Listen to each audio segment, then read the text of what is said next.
For this super cute dress, we are combining the Amelie and the Daisy dress, and you can see here the back of the Daisy tunic and the Amelie tunic, and they are not the same. When you put them on top of each other, you can see that the red one is the Amelie back, which is quite different.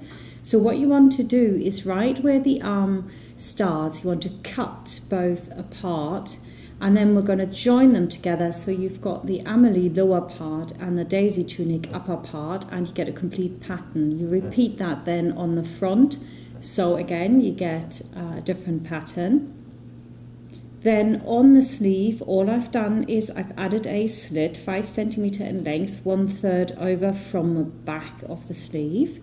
We also need the facing and the skirt ruffle, both the short one and the long one.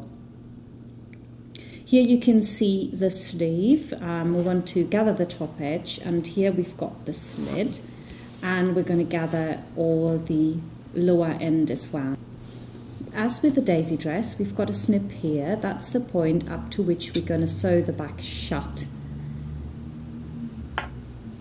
And we've got the facing here, and the facing has both those round bits still on it. On one side we're going to trim it off, because we only need the overlap on one side, and you can interface the whole facing, or you can just do it where you're going to attach the closure.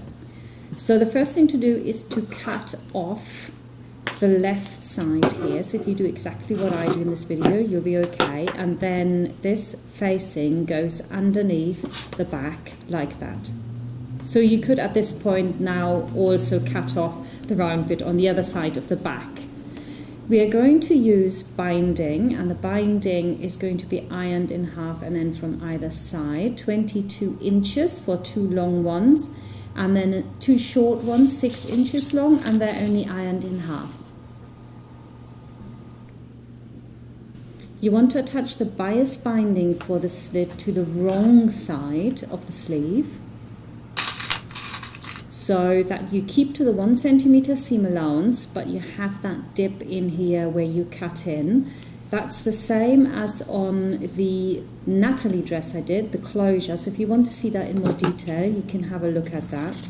Cut back, and now we can just roll that bias binding over, pin it, and then top stitch it.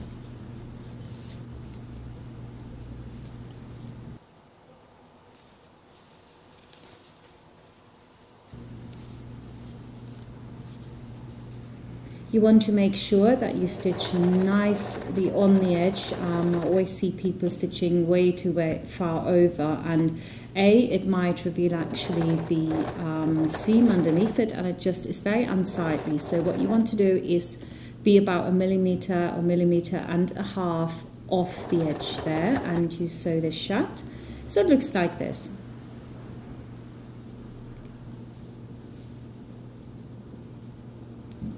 Now I've pressed it. Of course you could sew this away on the inside, but I actually like the round look of this, so you should keep it like that really. I think that's quite pretty.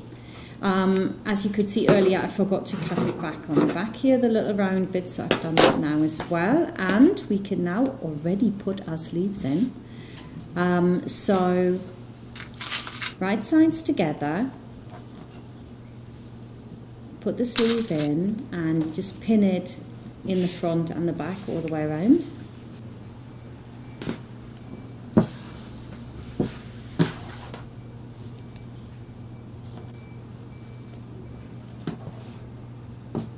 Now you want to sew it, and when you do this, you actually have this curve of the raglan, and it might feel like it's wrong, but it is right. You want to make sure that the edges stay on top of each other. Then you're going to overlock each one of those seams, and when we've done that, we're going to top stitch from the top, and I'm using actually red thread. I think the contrast is really nice, and you can see here that the seam is somewhere on the first third of my presser foot, so it keeps it nice and even. So that's the inside here, and from the outside it should look like this. Next we're going to overlock the edge of the facing and the center back, and then we can put our gather stitches into the sleeve. So first line up your presser foot with the edge of the fabric with the longest stitch available to you and go all the way to the other side. And then you're going to put another stitch in next to that, and again the longest stitch, you can see them here.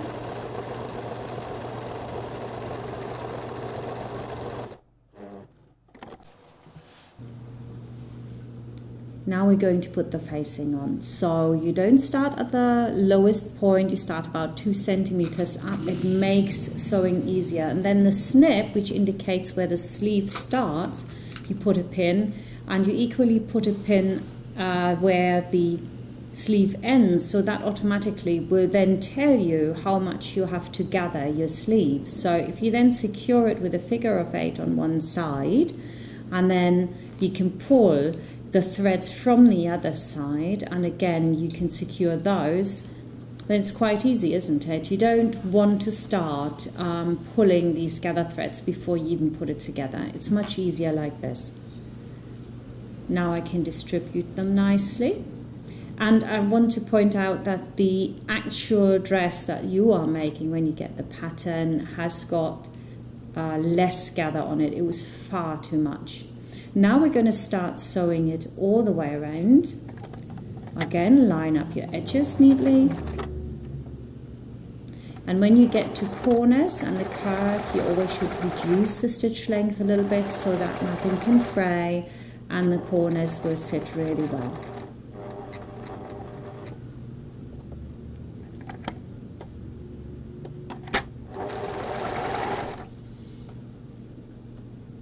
So as you come around, you want to make sure that your fabric lies really nice and flat and that it's edge to edge.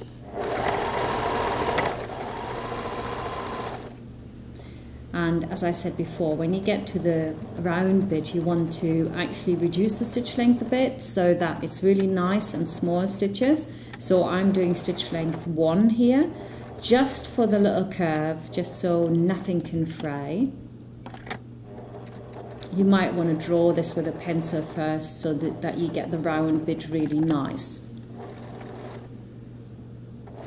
Then I can extend my stitch length again and go to where I've pinned it. Now I want to understitch this, and that means that my seam allowance is now facing into the facing and about 2 millimeters off the seam. I sew all the way along. That gives me a really neat finish. I want to press it obviously so it looks really nice like this, and then I'm going to put some pins in there and top stitch from the outside, just the front part. So I'm using my 3 centimeter seam allowance that I can see on the presser foot there on the far right, and I've also extended the stitch length to about 3. I don't like it when it's too small, it looks very homemade, and you go all the way to the end. So instead of going backwards and forwards at this point, I'm then just going down a few stitches, turn around and use my presser foot again. You can see it lines up with the first line on the left, and I carry that through all the way to the end. And of course I could have removed my pins at this point, but I didn't. So sometimes where there's a pin, it's slightly uneven.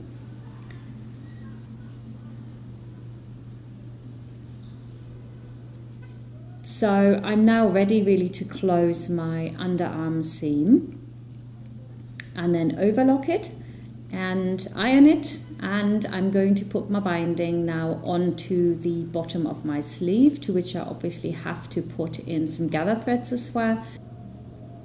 You may want to measure the wrist of the child so that you make sure that it's the right size, and I'm going for 6 inches here. I think that's quite a good measure.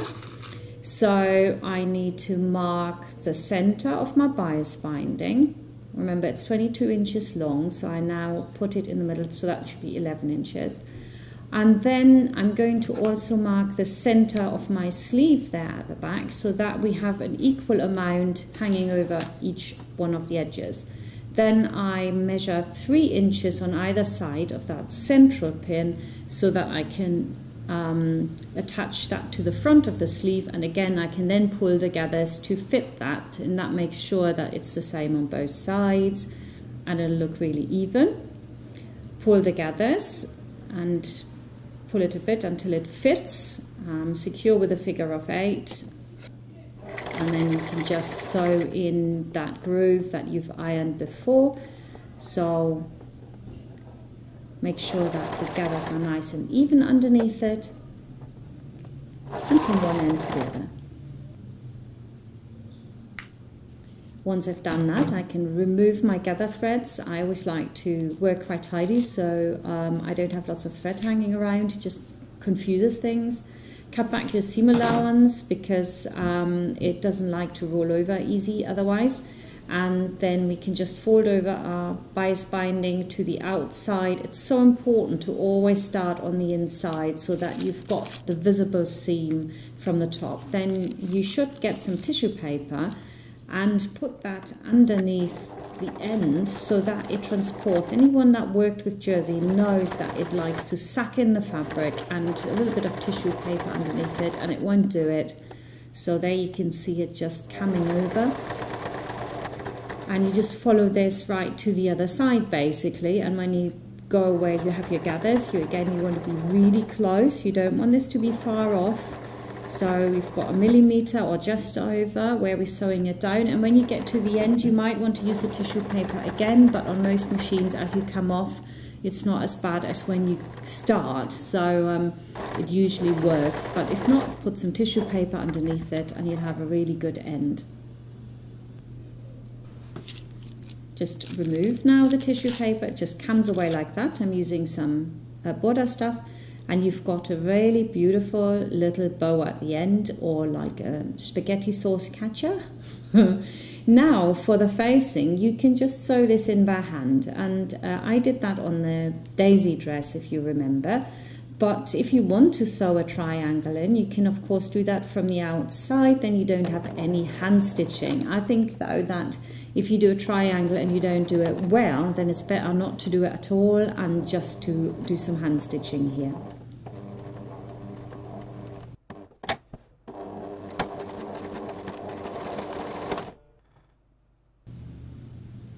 And I've put my cam poppers on as well, so that should really pop. Use a nice colour.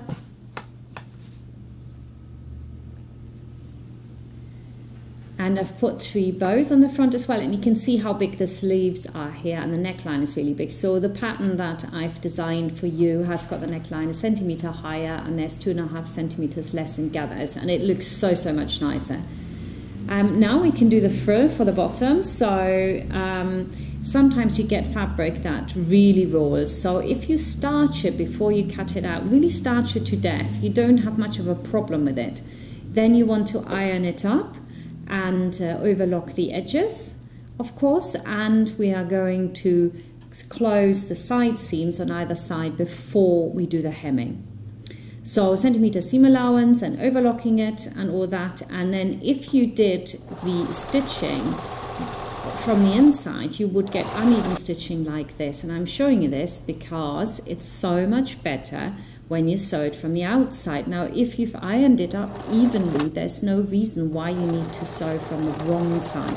So now I can line up my presser foot against the line that I naturally got with my check pattern, and also I can have a look on the side and it's totally even. Of course, when you do the longer one, which in this is just in uni color, that doesn't matter. So you close the side seams, and of course you would do it from the inside here because it is easier on the eye, and you know it feels just right when you do it like that. And of course you can do it. And I've also added a second stitch underneath it, which I thought would be really nice and make it look a little bit more like a jersey double needle stitch. Then you just slot those 2 left on right side together so that you've got the right side facing up on both of them. And we can put our gather stitches in from side seam to side seam, which will also hold it all together. So the gather stitches again are the very longest stitches you've got. First you do it foot width and then a little bit over. I did it a little bit more, you can see that here, because it started curling up at the top again, and I didn't want it to curl right at the top, so mine are a little bit lower.